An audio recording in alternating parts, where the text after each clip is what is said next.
The coat was the wrong color, apparently. That was the conclusion Marcus Webb drew before he'd even finished.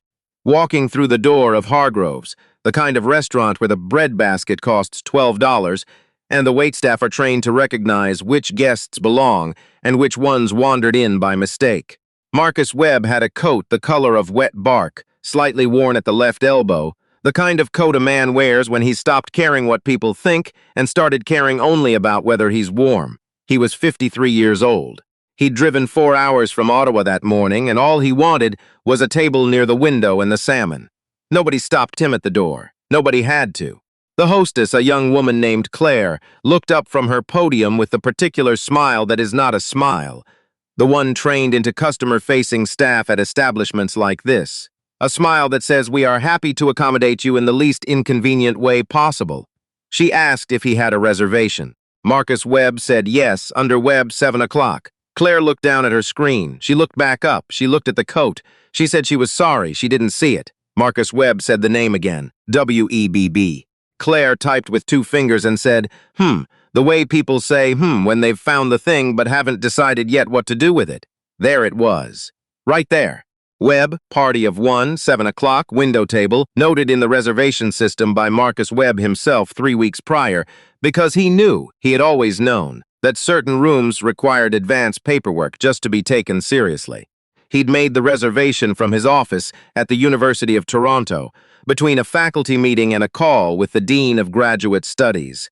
He'd looked forward to this dinner for 3 weeks because it was his birthday, and he had no family in Toronto anymore. And the salmon at Hargrove's was, by all accounts, exceptional.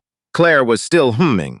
A man appeared behind her left shoulder. Not a manager, though he carried himself like one. His name was Derek Price, and Derek Price was the floor supervisor at Hargrove's, which meant he was responsible for the feeling of the room, the temperature of the service, and the invisible but very real mathematics of who sat where and why. Derek Price had been doing this job for 11 years. He was very good at it, in the way that some people are very good at things that don't require them to examine themselves. Derek Price looked at Marcus Webb. He took in the coat, the absence of a companion, the slight road weariness around the eyes from 4 hours of driving. He said, very smoothly, that there seemed to be some confusion with the reservation systems this evening and that the window tables were unfortunately fully committed, but that they could offer something near the back, just as soon as it was turned over, which would be perhaps 20 minutes. And in the meantime, could he wait at the bar? Marcus Webb looked at the room. He could see, from where he stood, 3 empty window tables. 1 had a small reserved card on it. 2 did not. He said quietly that he could see there were open tables. Derek Price said those were being held for confirmed reservations. Marcus Webb said his reservation was confirmed. Derek Price smiled the smile of a man who has decided the conversation is over. And here is the thing about Marcus Webb that Derek Price did not know, could not have known, or, more precisely, did not bother to find out. Marcus Webb had spent the last 26 years of his life studying the law. Not studying it in the abstract, dusty, academic way that people imagine when they hear the word professor. Studying it in the way that a man who grew up in Regent Park in the 1980s studies something, which is to say with the particular intensity of someone who understood from a very young age that the law was either going to be a door or a wall, and that the difference depended entirely on who was holding it. Marcus Webb was a professor of constitutional law at the University of Toronto Faculty of Law. He had argued before the Supreme Court of Canada 4 times. He had won 3 of those 4 times. The 4th he lost by a margin narrow enough that 2 of the justices wrote dissenting opinions, both of which cited his arguments favorably. He had a shelf in his office with 8 books on it, all of which had his name on the spine. He had a framed letter from the Governor General's office hanging in the hallway of his apartment. His students, who were afraid of him in the way students are afraid of professors who actually demand something, also loved him in the way that people love someone who shows them what it means to take ideas seriously. None of this was written on the coat. Derek Price asked again about the bar. Marcus Webb took his phone out of his coat pocket, not to make a call, but because he'd received a message, a birthday message as it happened, from a former student who was now clerking at the federal court. He read it. He put the phone away. He looked at Derek Price with the expression of a man who has been in rooms far more hostile than this one and has learned, through long experience, that the worst thing you can do in the face of a certain kind of ignorance is raise your voice. He said he would sit at the bar for 10 minutes. Not 20. 10. Derek Price said of course, absolutely, and gestured toward the bar with the openness of a man who believed he had won something. The bar at Hargrove's was the kind of bar that existed to be photographed rather than drunk at. Backlit amber bottles, marble countertop, a bartender named Joel who had the good sense to pour a glass of water without being asked and set it in front of Marcus Webb without ceremony. Joel was 27 and had grown up in Brampton and had a father who worked 2 jobs for most of Joel's childhood and dressed in the clothes that fit the job rather than the occasion. And something about Marcus Webb's coat reminded Joel of his father in a way he couldn't articulate, but felt clearly enough to make him attentive. Marcus Webb sat at the bar and waited. He did not look at his phone again. He looked at the room. At 12 minutes past 7, a couple was escorted to one of the empty window tables. They were well dressed.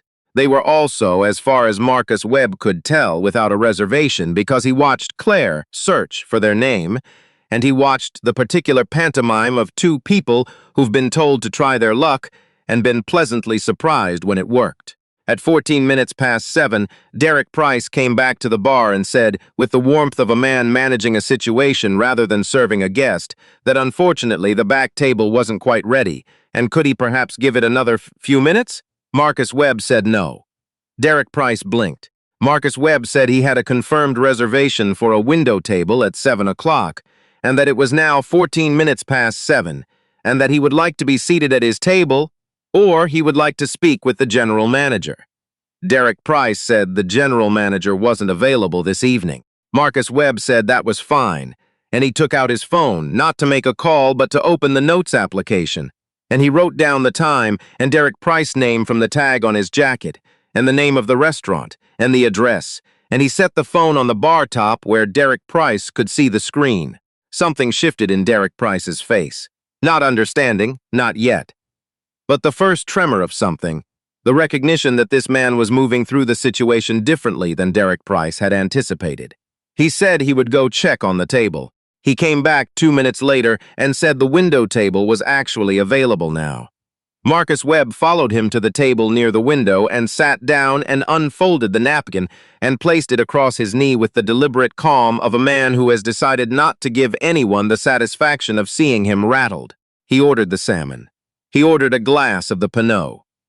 He looked out the window at King Street in the November dark, at the streetcar moving through the rain, at the lit windows of the buildings across the street, and he thought about his mother, who had died 4 years ago and who had always told him to sit up straight and speak clearly because the room was always going to make assumptions, and the only thing he could do was make the assumptions wrong. He was halfway through the bread, which was, in fairness, worth $12, when the man came in. His name was Russell Galt, and Russell Galt was the kind of person who arrives at a restaurant like Hargrove's and immediately surveys the room with the proprietary satisfaction of someone who believes, on some cellular level, that places like this were built for him. Russell Galt was 61, broad through the chest, with the confidence of a man who had never been made to wait at a bar for 14 minutes in his life. He was a city councillor for one of the wealthier wards in Toronto, had been for 9 years, and he wore that fact the way some people wear a watch, not to tell time, but to be seen telling time. He was seated immediately without a reservation, at the table adjacent to Marcus Webb's, by Claire, who smiled a different smile at Russell Galt, a smile that was actually a smile. Russell Galt settled into his chair and looked around the room, and his gaze passed over Marcus Webb and came back the way gazes do when something snags. He said something to the woman with him, his wife or someone who had learned to perform the role fluently. The woman glanced at Marcus Webb and looked away. Russell Galt called Joel over from the bar. Not Derek Price, Joel. He said at a volume that was calibrated to carry that he wanted to make sure the restaurant knew this was a private dining room tonight, wasn't it? He'd heard they'd been dealing with, he paused, walk-ins. Joel looked at him. Joel said he wasn't sure what Russell Galt meant by that. Russell Galt smiled. He said he just meant that some guests reserved tables for a reason. He looked at Marcus Webb. He looked away. Marcus Webb did not look up from the menu. He was deciding between the salmon and the halibut. He had always been able to hold two things at once, the awareness of what was happening and the determination not to let it hijack the moment he had come here for. He ordered the salmon. He ate the salmon. Russell Galt, meanwhile, had summoned Derek Price. He did this with the ease of a man accustomed to summoning people. Derek Price appeared at his shoulder, with the alacrity he had notably failed to produce when Marcus Webb had been standing at the front podium. Marcus Webb could not hear the full conversation. He heard fragments. He heard certain standards. He heard frankly. He heard the particular lowering of voice that men use when they want to make clear they are saying something serious without wanting it to be recorded as serious. He watched Derek Price's face during this conversation. Derek Price had a face that was, in ordinary circumstances, a professional instrument. But there was something happening in it now, something that was not comfort. Derek Price kept glancing at Marcus Webb's table. He nodded at something Russell Galt said. He nodded again. Derek Price walked to Marcus Webb's table. He stood at a precise distance that was too close to be respectful and too far to be intimate. He said he wanted to flag that they'd had a note from another guest about the dress code, and he gestured, without looking directly at it, toward Marcus Webb's coat, which was hanging on the hook beside the table. Marcus Webb set down his fork. He looked at Derek Price. He said the coat was on the hook. Derek Price said yes, and the issue was that it had been noted when Marcus Webb arrived, and that Hargroves did have a smart casual standard that they tried to maintain consistently throughout the evening. Marcus Webb said he was wearing a shirt, trousers, and dress shoes. He described this carefully in the tone he used when he was depositing a fact into a record. Derek Price said yes, absolutely, and that wasn't the concern. The concern was simply the standard, and he was sure Marcus Webb understood. Marcus Webb looked at Russell Galt's table. Russell Galt was wearing a fleece vest. He said, at the same even volume, "There's a man at the next table in a fleece vest." Derek Price said he understood, and that it was simply that another guest had. Marcus said he didn't need to hear about the other guest. There was a pause. Derek Price said he was just trying to handle this quietly.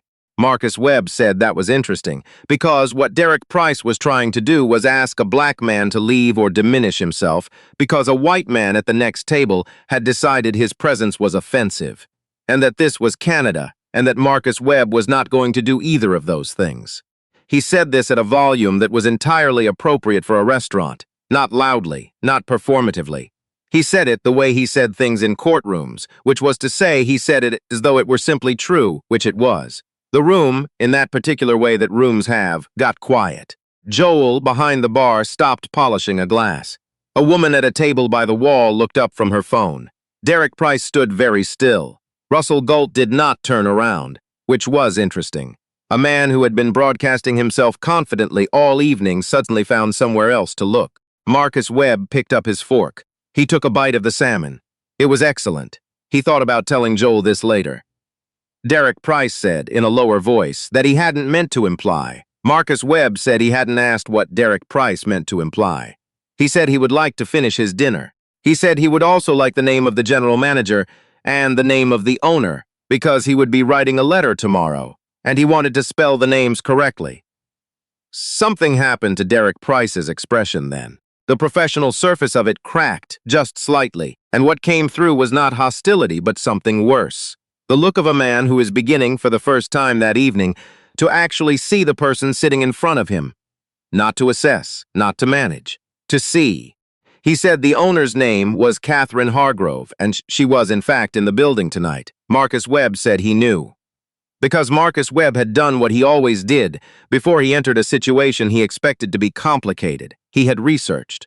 He knew that Catherine Hargrove had opened this restaurant 14 years ago. He knew she had been profiled in the Globe and Mail twice, once in 2018 and once in 2022. He knew she had given interviews about the importance of hospitality as a form of dignity. He had read those interviews. He had thought at the time that a person who said those things probably meant them. He still thought that mostly. He was willing to find out. He said he would like to speak with Catherine Hargrove, please. Derek Price left. Joel came around from the bar, not in any official capacity, just in the capacity of a person who felt that someone should do something human, and he refilled Marcus Webb's water glass and asked how the salmon was. Marcus Webb said it was very good. Joel said he was glad. They left it at that, but something passed between them. The recognition between two people that they both understood what was happening in the room and that Joel, at least, was not going to pretend otherwise. Catherine Hargrove came out of the back of the restaurant 5 minutes later. She was 64, small, with the posture of someone who had spent decades standing in kitchens and dining rooms and had decided at some point to make that uprightness permanent. She had flour on her sleeve, which she noticed when she sat down across from Marcus Webb, and she brushed it away without embarrassment. She said Derek had told her there was a concern. Marcus Webb said there were actually several. He told her, methodically and without heat, what had happened from the moment he walked through the door. The reservation that couldn't be found and then could. The empty window tables held for other guests who arrived without reservations, the 14 minutes at the bar. And then what had just happened, the dress code conversation that wasn't about the dress code, at the request of a man in a fleece vest. Catherine Hargrove listened. She did not interrupt. She did not look away. When Marcus Webb finished, she was quiet for a moment. Then she asked if Derek Price was still on the floor. He was. She stood up, walked across the restaurant, and had a conversation with Derek Price that the room could not hear but could entirely read from Derek Price's face, which moved through several expressions and settled on something that looked, from a distance, like the beginning of a reckoning. She came back. She sat down. She said she owed Marcus Webb an apology, and that she intended to give him one, and she also wanted to know what he did. Not because it changed anything, but because she suspected there was something she needed to understand better about who she had failed to see tonight. Marcus Webb said he was a law professor. He said he taught constitutional law. He said he had spent the better part of 3 decades thinking about what it means for a country to make a promise about equality, and then asking, in every paper and classroom and courtroom he'd ever occupied, whether the country was keeping that promise. Catherine Hargrove looked at him for a moment. She said that was a hard job. Marcus Webb said it was. He said it was the only one he'd ever wanted. She asked if he'd had dessert yet. He said he hadn't. She said the tart tatin was made fresh that afternoon, and that it was on the house, and that she was going to go speak with a gentleman in the fleece vest at the adjacent table, and that, she hoped, genuinely, Marcus Webb would come back. He said he would think about it. He said he meant that. She walked to Russell Golt's table. She stood beside it. Marcus Webb did not watch this conversation because he had decided about 5 years ago to stop watching the moment other people received consequences, because he'd noticed that watching gave it too much space in him, made it too much about what they lost rather than what he was building. So he looked out the window instead. The streetcar was moving through the rain again. Same route, same lights, the city outside doing what cities do at night in November, which is to fold inward and make everyone inside glad to be inside. Marcus Webb thought about his mother again. He thought about her voice, which had been the kind of voice you remembered in rooms, low and deliberate and absolutely certain. She had never wasted a word. He thought about what she'd said to him the morning he'd left for his first year of law school, standing on the porch of the house in Regent Park, with her arms crossed, and her chin level. She'd said, "They're going to look at you and see what they expect. That's their problem. You walk in anyway." Joel brought the tart tatin and set it down and said, with the simplicity of someone who doesn't need to make a speech, "Happy birthday?" Marcus Webb looked up. Joel shrugged. He said the reservation notes had a birthday flag. He said he hoped it had been all right, all things considered. Marcus Webb looked at the tart tatin, golden and warm, the caramel still moving slightly at the edges. He looked out the window at the city his mother never got to see him succeed in, though she had spent 30 years being certain he would. He thought about the letter he would write tomorrow. He thought about what he would teach on Monday. He thought about the 4-hour drive back and the particular silence of the 401 at dawn. He picked up the fork. He said it had been all right. He meant that, too.